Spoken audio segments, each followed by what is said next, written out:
Caring for someone with dementia is one of the toughest journeys, but you don't have to do it alone. I'm Allison Schreier, and my experience caring for my husband inspired me to create Zinnia, a therapeutic streaming service designed to support people living with dementia and reduce caregiver stress. Our research-backed videos are engaging, easy to follow, and they help ease the daily challenges like agitation and anxiety so that you can focus on connection and joy.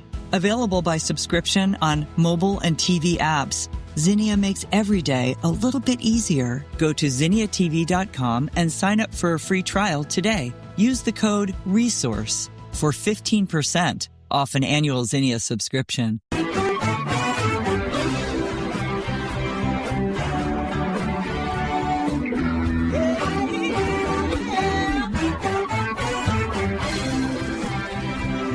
Hi, everyone, and welcome to Alzheimer Speaks Radio. I'm your host, Lori LeBay, and I'm so excited that you're joining us today.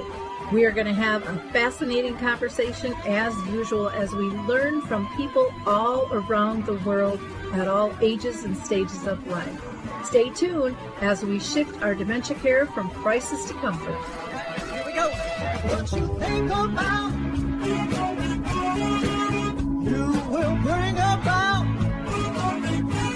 Alzheimer Speaks wants to welcome you to a special edition called Dementia Chats, where you will hear directly from the true experts, those living with a form of dementia. And we're going to hear insights from them about how do they identify and then how do they adapt when they know their brain processing, skills have changed. And that's a huge thing as any type of dementia, progresses there in something that we all need to be aware of so that we can help support them as well, through this disease so people can stay more engaged and still feel a quality of life. So I am Lori LeBay. I am the founder of Alzheimer Speaks, and my mom lived with dementia for 30 years, and that's what got me started in this field, because I just think it is so important to hear from people who are actually diagnosed, because you know what? They are in the trenches 24/7 and there's no escape from the disease and there's no denying what is happening. And we need to hear from them the realities.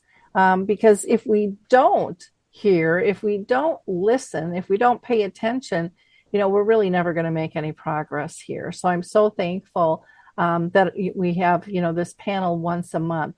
So we're going to go around and have everyone introduce themselves, and then we'll go ahead and start with this topic. So Ginger, do you want to introduce yourself, please? Sure. Hi. I'm an 87-year-old retired speech language pathologist who around 10 years ago had to retire because of dementia symptoms. And they were severe enough that about 5 years later, I ended up in a nursing home, bedridden, aphasic, couldn't move, hallucinating, and was on hospice. And on hospice, instead of dying, I started to get better. So that's the start of my story. And I just love what Lori does here. It's so valuable. Lori, do you mind me asking you talk about your mom a lot and her 30-year. Did she progress very slowly? Or was it just hit her and then you had to live with it? I'm just curious. No, it was very slow. In fact, the first 10 years she was misdiagnosed. I mean, we as a family feel real solid on that. She was told that it was menopause, and my mom kept telling the doctor, it's not menopause. I talk with my girlfriends. My symptoms are different. But, my mom's been gone since 2014, and she lived with it 30 years. And then they had a doctor who they loved for 40 years. And, back then, no one even used the word dementia. And barely anyone used the word Alzheimer's. And so it was kind of a foreign object. And then my dad got brain cancer. And we saw, things progressing, and we thought we have to get her in and get the formal testing. And we had been pushing for that, but the doctor kept going, no, that's not what it is.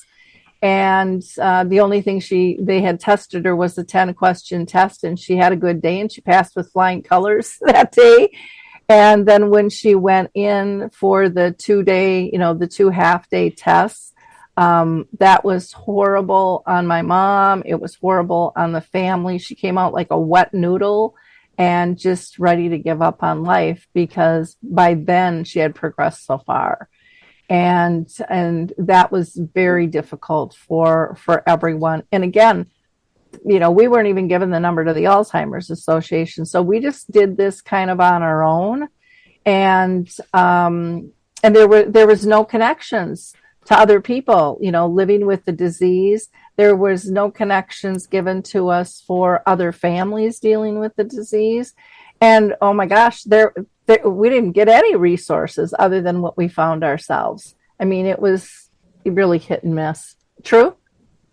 Both of my grandmothers had very slow processes too. My great-grandmother, Leota, started out with symptoms for what I recognize as behavioral variant FTD.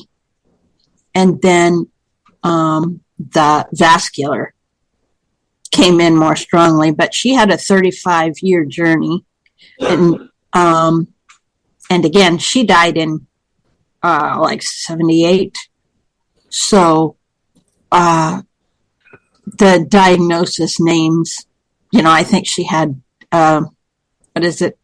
hardening of the arteries. Yeah. Well, yeah, because back then, a lot of it was still called, senile and hardening of the arteries and just aging. And, we had my mom's brain autopsy. And I met with the neurologist and I said, can you just explain this to me? It's just medical jargon. And the first things out of his mouth, and he's a renowned neurologist. He's been doing what he's been doing since the 70s. And he just kind of, I don't even know what the tone of his voice was, what came out, but it was just like, oh my gosh. I mean, he was shocked at how much her brain had atrophied. And for those of you that don't know what that means, it means shrunk. But the report, said she not only had Alzheimer's, but she had Parkinson's and she had Lewy body. And then he apologized, when he made that kind of that noise and that comment.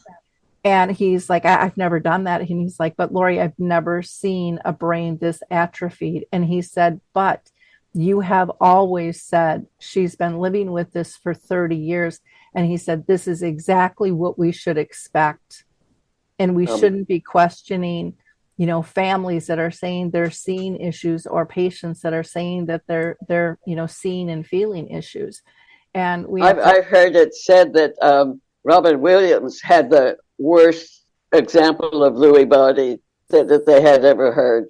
And when you think of, his brilliance and his energy and all that, he held on for so long because he could until it just defeated him. Yeah. Well, I'm going to make one more comment on this and then we'll get back to our programming because I think it's important. But I think my mom lived as long as she did, and true, maybe your grandma too, because they felt part of the community. I think that purpose makes all the difference in the world. And, that's why I push so hard to connect people to services, products, and tools and advocacy and social prescribing, to get people connected to things that actually will make a difference every day in their life, allowing them to feel part of instead of not belonging.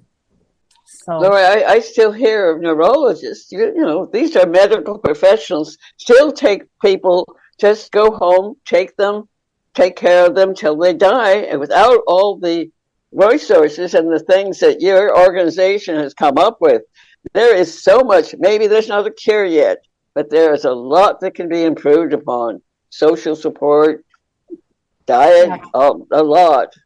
Yeah. And there's, again, I want to kind of close this portion out so that we make sure that we get to the topic of the day. But again, as we come together and as we make an environment that's comfortable for people to speak, that's where the collaboration happens. And people start talking and sharing instead of being fear-based and not feeling like it's okay to share, or what's going to happen if I tell somebody I have dementia, all of those types of things. Anyways, we had you, Ginger, introduce yourself. True, do you want to go ahead and introduce yourself? My full legal name is Truthful Loving Kindness, and my current diagnosis is mild cognitive impairment with symptoms of Lewy body, and I have cerebrovascular disease.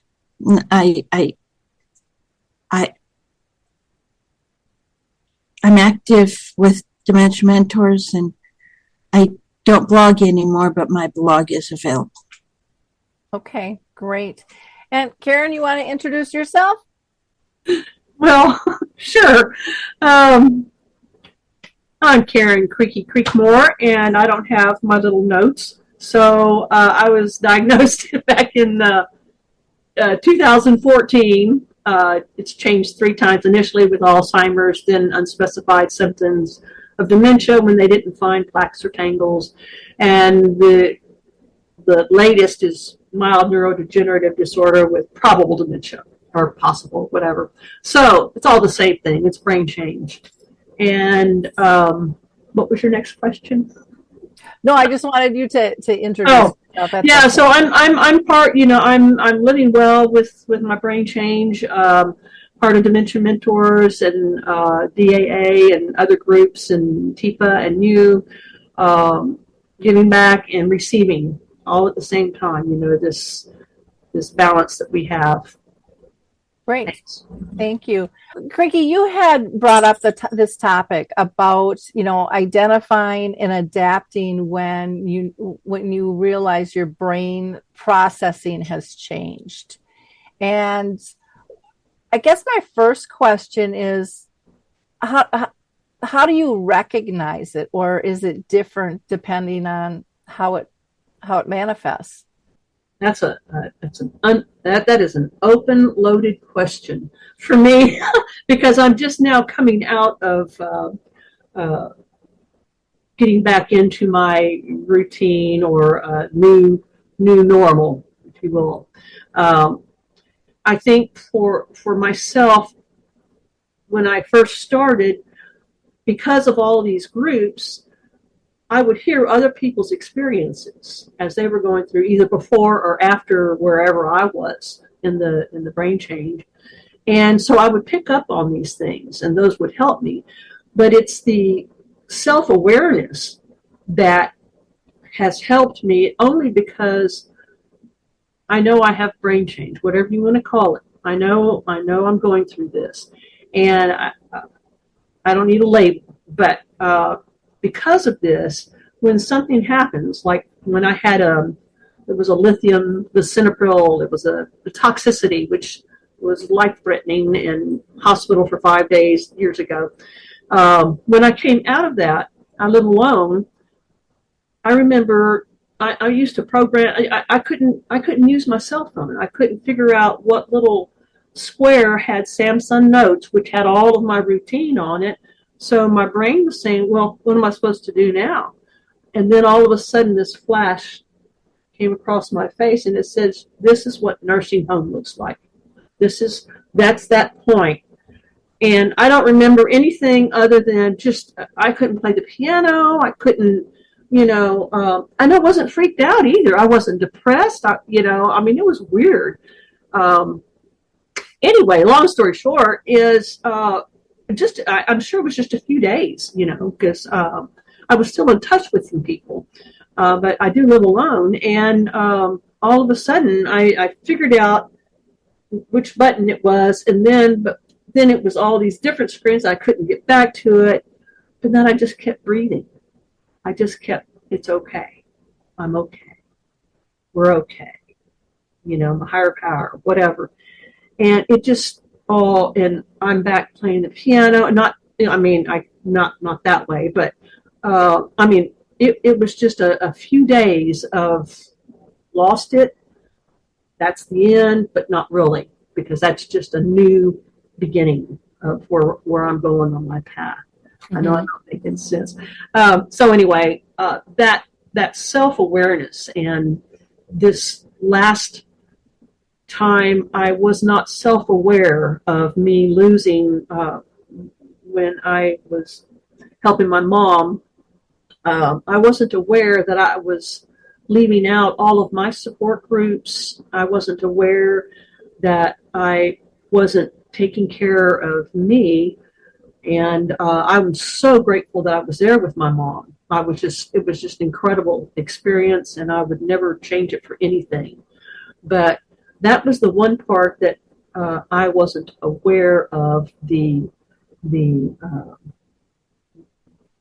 going to less meetings and not being a participant, not socializing, those kind of things. And so I'm building that back up. And that was the most important thing for me, is to have that self-awareness and then do something about it. Well, that's wonderful. The point you brought up of kind of losing yourself, I mean, that applies to everyone as a caregiver, as a person with dementia. And I mean, as a caregiver, that's one of the biggest things people say is, you've got self-care is critical, but self-care is critical for the person diagnosed as well. And I think the message to the caregivers is out there loud and clear, but not always to the actual person that you're caring for, how critical that is. And, it's that socialization, it's that humanization. And, when you're dealing with something big, it's really easy to get lost and, put all your energies somewhere else. And it feels natural and it feels like the right thing to do. And then all of a sudden it hits you and go, wow, I'm depleted. I've lost some things here. And a lot of times we don't have that self-awareness. So that's an absolutely excellent point. Plus, I think it hits home to that importance of feeling like you belong and you have a tribe supporting you as well. Hi, I'm Wendy Jones, host of Next Steps for Seniors Conversations on Aging podcast. Did you know that over 25 million Americans experience bladder leaks? Incontinence can happen to anyone at any time, and when it does, incontinence products are a necessity. But it can cost hundreds of dollars per month to purchase these products, which is why we're partnering with Airflow Urology to help you. Airflow Urology provides medical-grade incontinence care essentials like adult briefs, male guards, catheters, and more for free through your insurance. With Airflow, your favorite bladder control supplies are sent right to your doorstep with discreet monthly deliveries. Customers have reported close to $200 a month in savings with Airflow Urology, and over 2 million people have trusted Airflow. You can verify your insurance benefits by going on and filling out a quick 2-minute form. Check your eligibility. Visit airflowurology.com. That's AEROFLOW urology.com.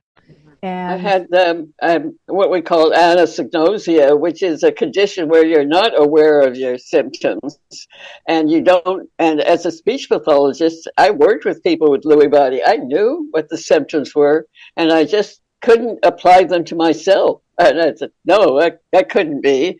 And so finally, it was kind of interesting. I discovered my cell phone records on my cell phone. That's when I came home from the nursing home, and I read them, and they were heart-rendering. I remember one I wrote to my grandson. I said, Josh, I don't know where I am. I don't know who I am.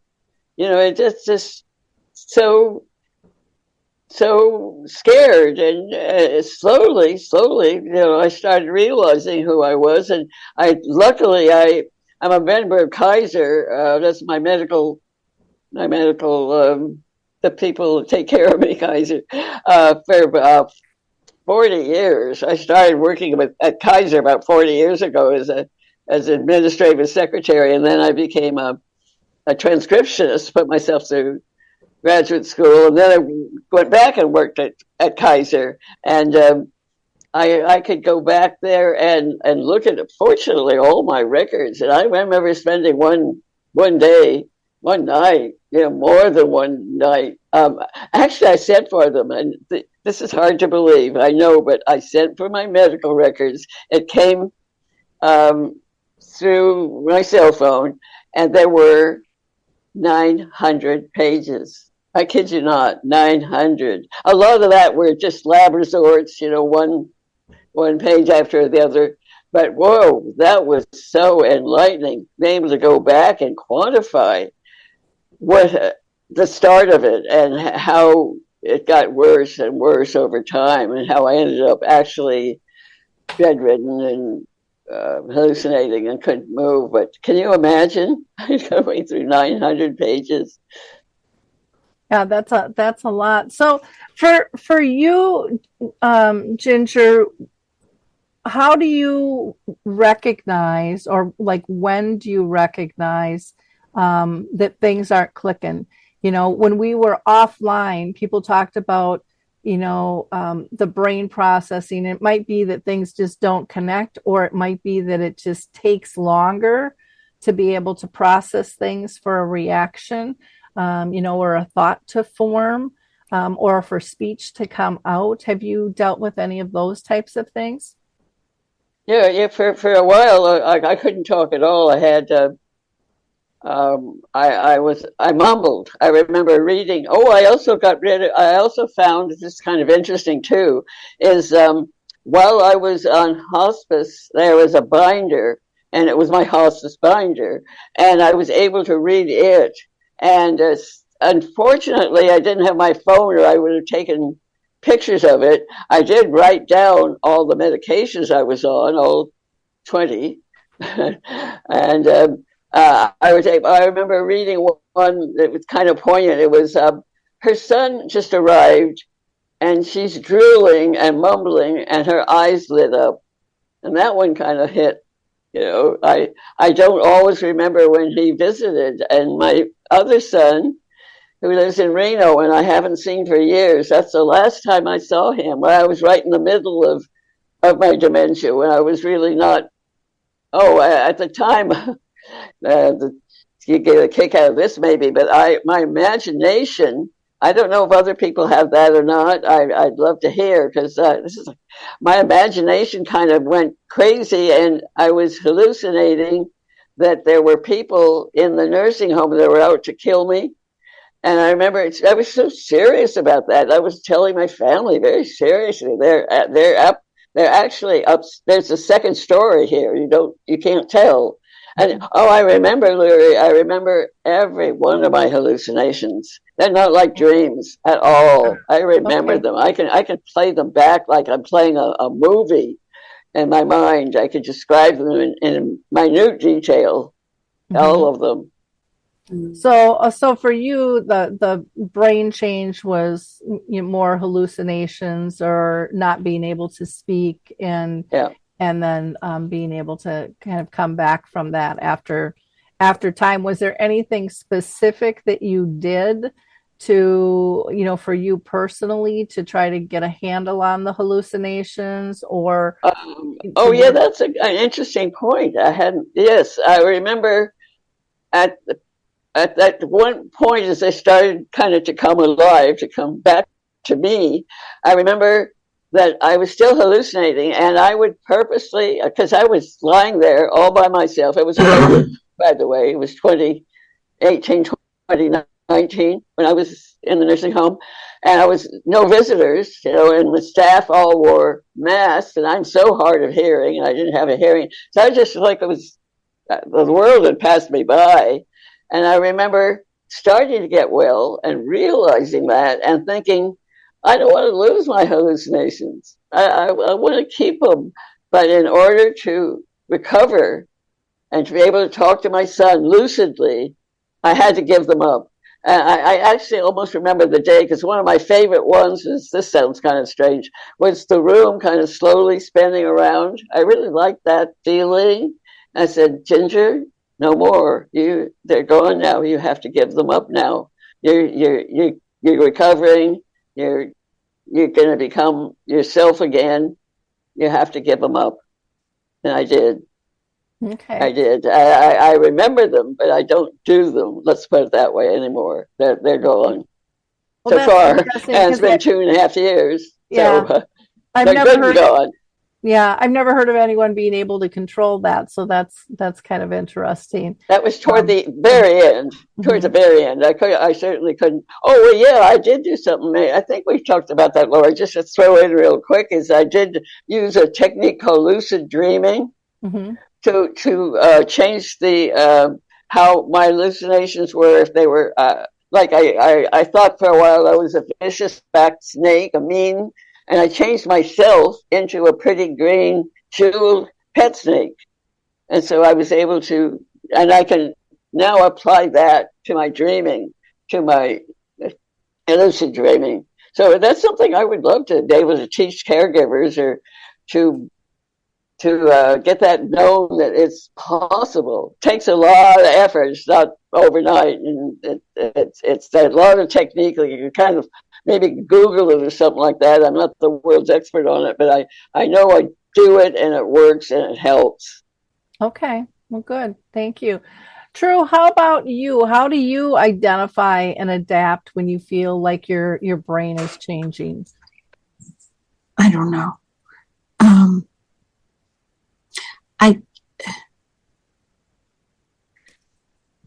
I guess one of the things is like the phone rang a couple days ago, and and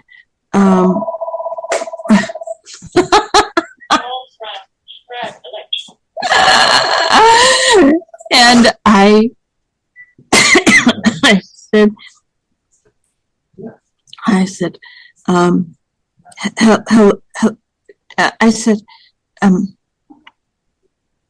Tom, yeah, Guy,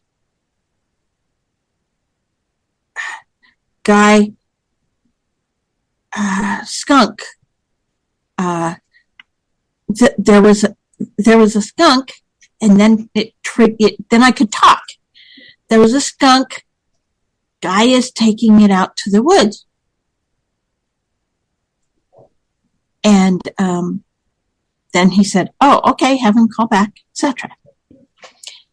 But and I said, Crumbles, that was a pretty bad one. I wish that I had it recorded, thinking that then saying, okay, what can I do about this? Mm-hmm. And I guess that is how. So you realize after the fact that something has changed, and then do you talk to Guy about it? Yeah, I talked to Guy about it.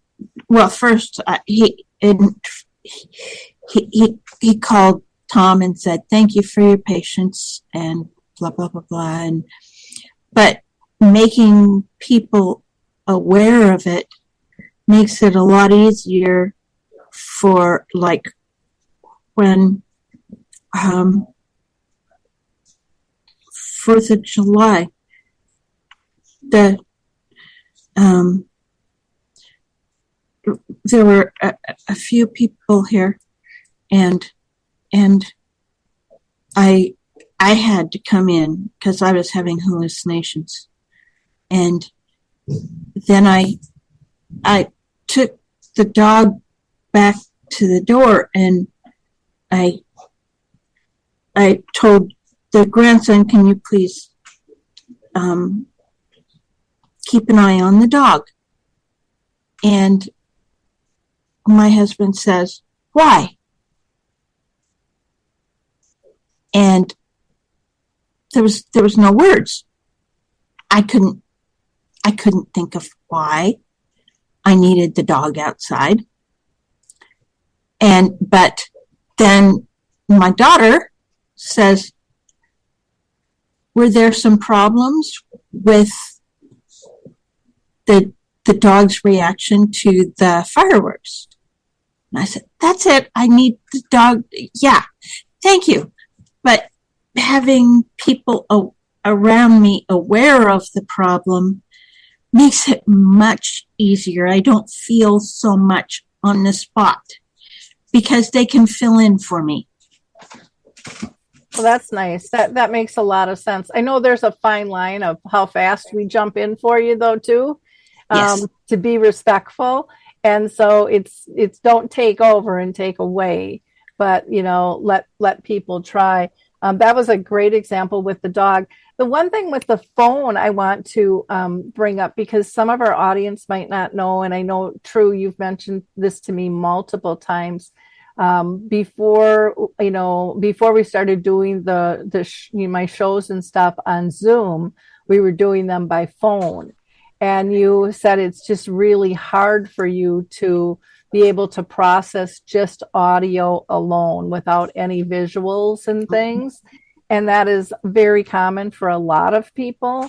It's common for people, without dementia that are hard of hearing, et cetera. But with dementia, what I've heard from so many of you multiple times is, and I think Harry Urban was the one that said it. He's like, I didn't know I read lips. I didn't know I was taking all of this stuff in. And it's so easy for us to go, come on, we're leaving now, and you're not seeing any of our face, because we've got our head turned or we're marching a different direction. And that's really important for people to understand, that we can help sometimes calm a situation, or we can agitate a situation too, depending on what our reactions are, and being aware of our nonverbals as well.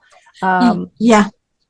But I love that you're open to and feel more comfortable with people assisting and knowing, because I think so often a lot of people say, I don't want anyone to know.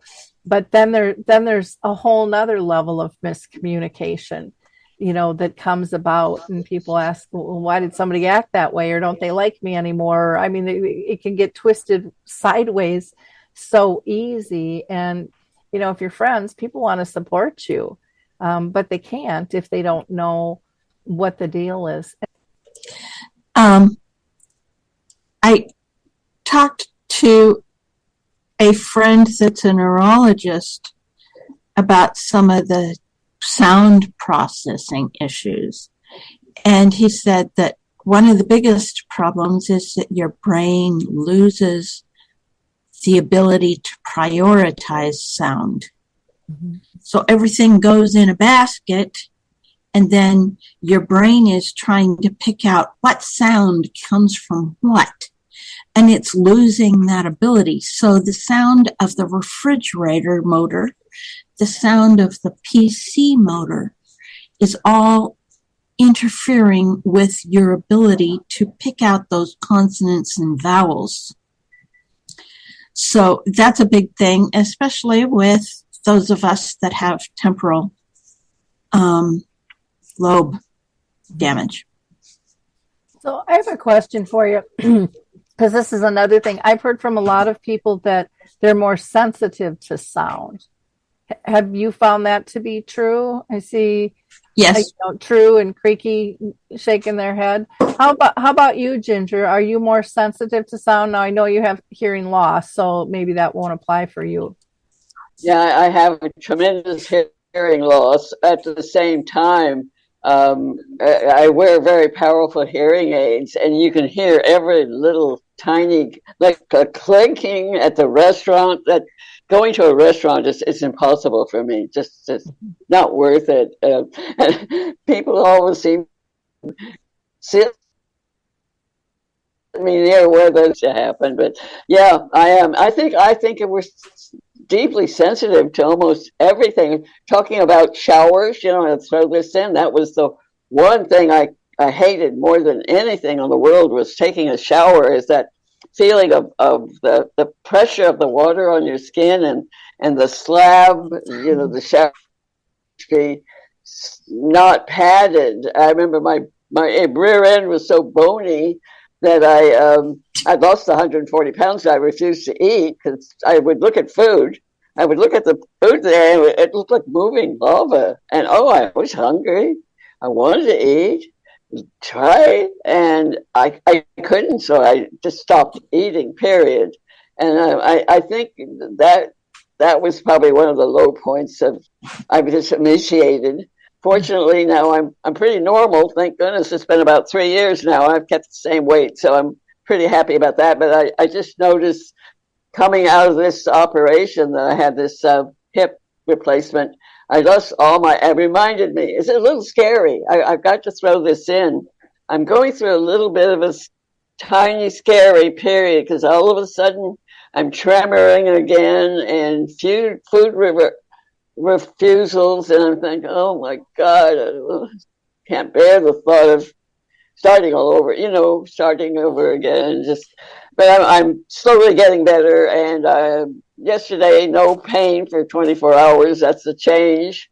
I don't know how much my MCI added to my having trouble. I mentioned before, they kept saying, by now it's been 30 days, you're not supposed to be having pain. And excruciating pain, excruciating. But like I say, 4 hours without it, so I think I'm on the mend. But that whole experience of sensitivity to almost anything right about now it's felt deeply and a little scary. And happily, it seems to be turning the tide. Good. And I'm very, very thankful for my team, and of course my wonderful family, my son, who's been absolutely incredible. Very, very thankful for the help I'm getting. Right. Thank you. Creaky, you had your hand raised. And then True? Oh, for True? Okay. Right now, I have 4 sets of earplugs in reach. I go anywhere, I am probably going to have some earplugs in because the sound, again, the brain processes sound differently. And I have terrible, the sharps, and like Ginger was saying, the sound in the shower, is atrocious. The sound with the tub running. It's really a problem. And then that, again, we were talking about changes, changing thoughts, changing focus from one person to another in our Zoom, etc. Changing, the thought was there, had to do with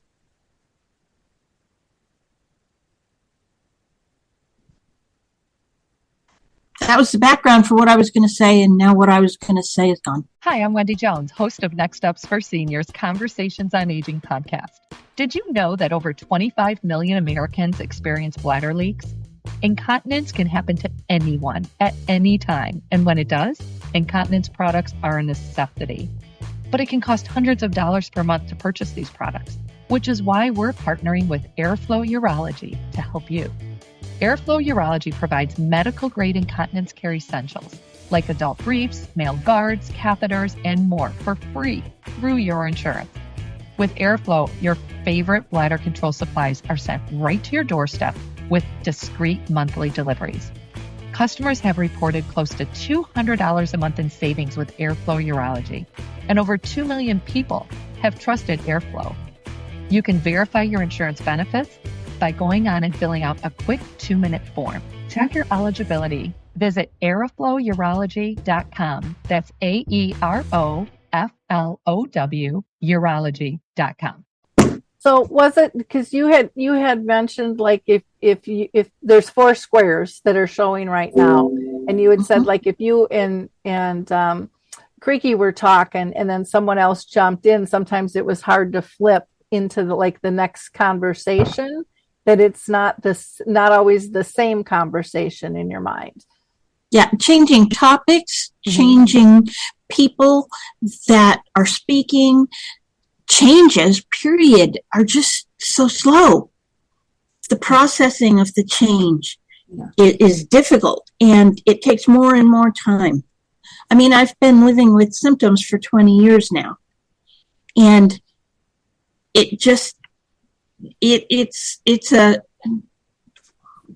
apparently my screen is froze, but it's definitely a slope of how long it takes to change between things.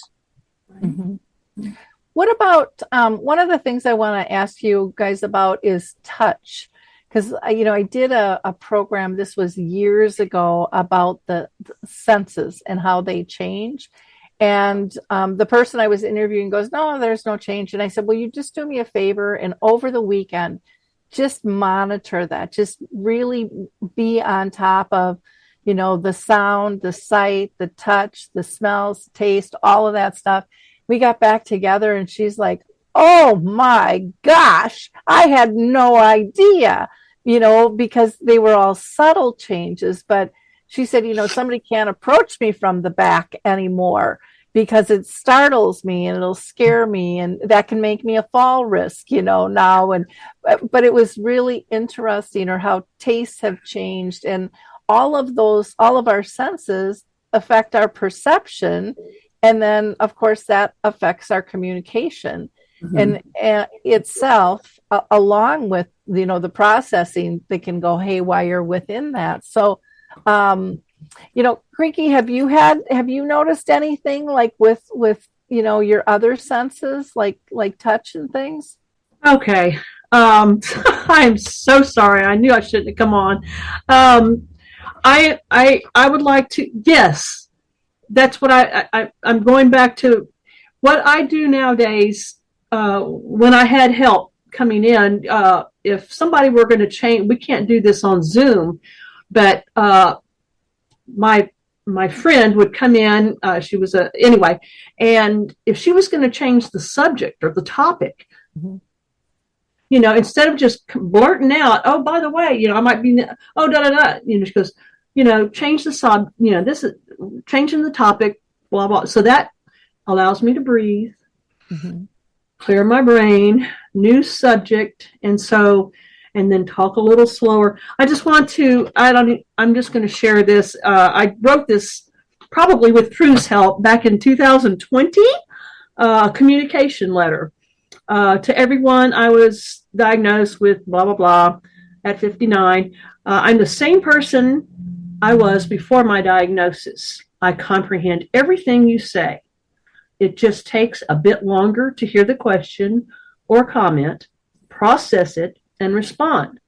My short-term memory and executive functions are the main issues at this time, so please, and just bulleted, make sure you have my attention. Say my name, eye contact, ask one question at a time, and give me time to respond. And I shoot for 10 seconds, 15 seconds, or, usually what I'll do if I'm thinking and people know that I have brain change, I'll do this, or like, just a second, and they'll know not to say anything, but it's all relative too. Please try not to interrupt or ask another question before I answer the first one. And then if it were a doctor's appointment, write down what we discussed step by step on what I need to do and give me a copy. That's for doctors and stuff. And then most of all, please be patient. And so I've kind of, just real quickly, I do 12-step recovery program, for 35 years. And that is my life, all different kinds. And recently I kind of backed away because of these sound issues. And so, of course, I Googled or was in a group, the earplugs. And so I bought some cheapies, and what I do now, and this is just where I am in this moment, what's working for me, instead of not going and not socializing, because I am missing out on all these people that I've known for a long time, and part of my life is earplugs, and to where I can hear, but I can focus on one. It's only, you share one person at a time, so it's not earplugs. I go late, after they've started, so people don't come up and 15 people, oh, I haven't haven't seen you. And then I leave early, and I still get the gist of the meeting, and I enjoy it, and I sit kind of away from people, and I share if I feel like it, and I don't judge me. It's just like I'm there, I am participating, I have purpose, and I'm just gaining all kinds of good stuff with it. So that's what's helping me a lot. The tip with the earbuds, I think, is really helpful for everyone. And, you guys have mentioned that. But I love that you said, I don't go early because I can't take the group interaction thing. It's too much. But you figured out a workaround to still be able to participate. And, that's a really beautiful thing. So thanks for sharing. Yeah. And then I would go, have lunch with a couple, just 3 or 4 or 2 or 3. And that works perfect. And, so I'm able to still be there and enjoy life and just new workarounds. I love the term you use, Creaky, all the time. It's workarounds. I love that. I'm going to really need your workaround this coming Wednesday. Is my grandson's bringing my great-granddaughter, and she's around 2. And the little thing is into everything. And he did a surprise visit, and I'm sitting there watching her practically destroying my nice little things. I am going to be cleaning house and moving stuff so it's out of sight, out of mind. And so, to tell the truth, I was just like, as much as I loved them, I was like, get the heck out of here. I can't take another second. So I'm going to really plan ahead for this visit. And I have all these beautiful horses, the collection I have. But boy, I'm going to strip that off. I just wanted to add that one little phrase that I use that it takes away all the words that I think I need to come up with to find what I'm looking for when I'm not aware of what I need to do, is this little one sentence thing that I'm sure it's a therapy thing, but the word this, whatever it is, this is a challenge, and I have the resources to manage it. So this can be brain change or, doing whatever, and the resources, that is one sentence that brings my amygdala down. It's like I'm freaking out, but I have resources. So that calms me a little bit, but what are the resources? So then I go, what are my choices? I can either go to bed and cry and eat and sleep and all that, or I can call a sponsor, or I can call a therapist, or I can hang out with friends, but it's just all of this stuff that goes on in one little thing really helps me breathe. Well, and that's such a good point on so many levels, because stress increases symptoms. We all seem to know that. I don't know if all the doctors really know that. And even how sometimes the way they deliver stuff can add stress onto an individual and a family. And I love the breakdown here too of, okay, I got that phrase, and then that panic button hits up. What's the resources? And then it's like, no, what are my choices? And then, because we always have choices, and they might not be the perfect choice that, we think we need, but it's still a choice. It's another step, and it's a calming one when we feel like we're in control and have choice. So I love that. True for you. Do you react to touch different at all? I'm going to go back to that question. I don't think that I react to touch different, but I have, I've had a lot of sound hallucinations. I've had some sight hallucinations, and recently I have had some touch hallucinations. How about you, Ginger? Do you react different to touch at all? Well, I can tell you that I miss it. I have a son that's a hugger and one that isn't. And I find myself with friends, I want that hugging. I love it. Well, and they say as we age, we have less touch in our lives. And if we're living alone, that can be amplified even more. and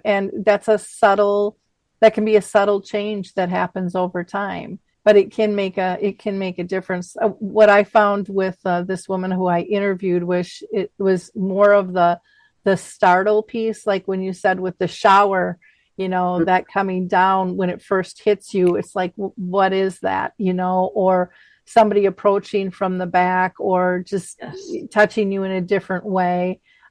True? Yeah, actually, I do have a problem when it comes to touch in the shower. Mm-hmm. I never shower anymore because it feels like I am being attacked by the water. The water pressure feels just overwhelming. Mm. See, my mom had an issue with that, and it was Tipa who enlightened me on what to do in the shower. Because I said, my mom's always liked the water. She was a swimmer. She never had a problem, grooming or anything. And then it was turning into this battle. And I said, she keeps saying it hurts. And I'm going, how can it hurt? I mean, it doesn't hurt me. And how she explained it to me, which made a ton of sense. She said, as we age, so this isn't just a dementia thing, this is as we age, we lose our fat pads. And I said, well, my mom's a big woman. She says, no, I'm not talking fat. She says, I'm talking fat pads under the skin that protect the nerves. And so you're feeling that pressure because you don't have the protection of that fat, to protect the nerves. And she said, so this is a really common issue for people of all ages. And I said, well, what do you recommend? And she said, if you can get a handheld rain shower head, that will make all the difference in the world. So for me, I went into the nursing home and talked to the director, and I said, I want to replace all your shower heads. and he's like, well, why? And I told him, the story, and he didn't know that either. But and then she of course made the recommendation that the water temperature can be startling too hot, too cold, and that can throw people for a loop. So she said, always have the water running first, get it to the temperature you want. But if you have it handheld, it can be on the floor of the shower so it's not beating down. And she said, and always start at the feet. She said to let their body temperature get used to it versus, and then not the whole body is getting wet all at once. Where if you start at the top, then there's all this sensation going over the body. But if you start at the feet and then kind of work your way up, and she said, some people will be cold too. She said, so, if they're sitting on a shower chair or something, maybe you need to have an extra towel or two wrapped around them so that their body is not cold until until you're washing that area. And she said, and which is an excellent point for at home or in a community, who can't handle washing a couple extra towels versus having somebody fall and get hurt or have some type of incident, or just that whole fear, and pushback of taking the shower. I mean, that can change someone's mood. I know for my mom, when she would get really frustrated or angry or not understand what was going on, she could hold on to that mood well after that situation was gone. So to be able to avoid all of that, because it's not a behavior, it's a reaction. And, it's our job to figure out these clues. And I think that's, so critically important. Creaky? Yeah, just on the touch, I had some abuse issues and stuff. And I've never been in an intimate relationship or anything. And so for the longest time, and I'm still this way, but not severely at all, I love hugs and hugs with people I know and that kind of a thing. But touch me from the back, and my startle response, even if it's somebody I know, but let me know, it's like that without warning, touching me is kind of a deal with me. And this was a processing issue with my mom. And it came out, but it was the story is such a good learning lesson for all of us. My mom was in a nursing home, and they were doing like a big party outside. And she was, my mom was sitting in her wheelchair. My daughter was visiting with her, and I was helping getting other residents out. And I was rolling one out and locking them in a wheelchair. I'd go and get another one. And they were having a good time. I'd look up every time, and there's probably 100 people on this patio. The grills are going, the music playing. It's a beautiful sunny day. And just as I'm locking in the last person, all of a sudden I hear my mom screaming at the top of her lungs at my daughter. Leave me alone. I hate you. I hate you. Leave me alone. Now, my daughter was about 17, 18 years old. She's only known her grandma with dementia. And she was mortified. And she comes running over. I'll get emotional. And this happened years ago. My daughter's like 35.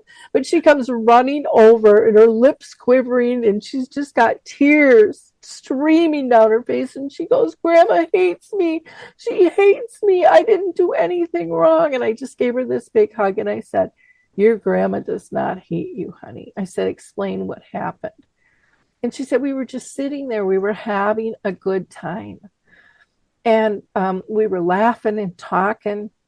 And I said, well, what happened? And she said, well, she was eating a cookie and a chunk fell on her chest. I just picked up the cookie. And I said, honey, we have to break down what happened. Mom, I just told you. And I said, no, we have to break down the details of what happened and why it happened. I said, because Grandma loves you, you know. I said, so don't ever think that she doesn't. So I said, okay, you were talking and laughing. What else were you doing? Mom, I don't know where you're going with this. You know, we were just sitting around talking and laughing. I said, well, were you holding Grandma's hand? Well, yeah, I was holding her hand. I always hold her hand. I said, so you're talking and laughing. You're holding Grandma's hand. What else were you doing? Mom, I just don't know where you're going with this. I said, did you have eye contact with Grandma? Well, of course I did. I said, so you're talking and laughing, you're holding Grandma's hand, and you have eye contact. What made you pick up the cookie? And she just like, Mom, I don't know. And I said, honey, did the conversation stop or change? And she goes, well, yeah, actually there was kind of a pause in the conversation. And I said, okay, so you weren't talking and laughing anymore. When you picked up the cookie, were you still holding Grandma's hand? Well, no, I was sitting next to her, and she's in that big Jerry wheelchair. And no, I had to stand up. So I let go of her hand. So you're not talking and laughing. You're not holding her hand. Did you still have eye contact? Well, no, Mom, I had to look at the cookie on her chest. So I wasn't looking at her eyes. I said, honey, you lost 3 powerful connections.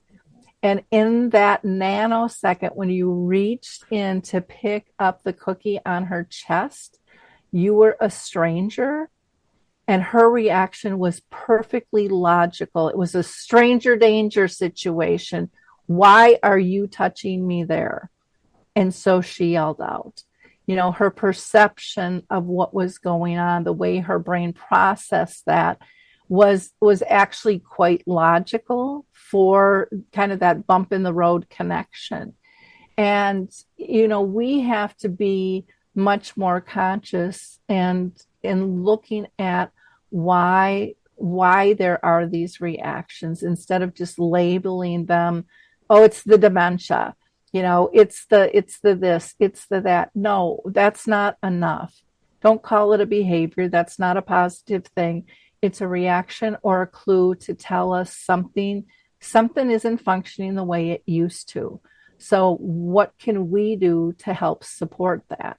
And I just think there's so many of those circumstances that we don't address like that because we've been taught to just label it, blame it on the dementia. And that's the way it is, and there's just so much that's different. In wrapping up, I'm going to bring up one other point, and this was one that Harry Urban made years ago, and that was with sight. And maybe I'll give 2 that can change the way you are able to process things.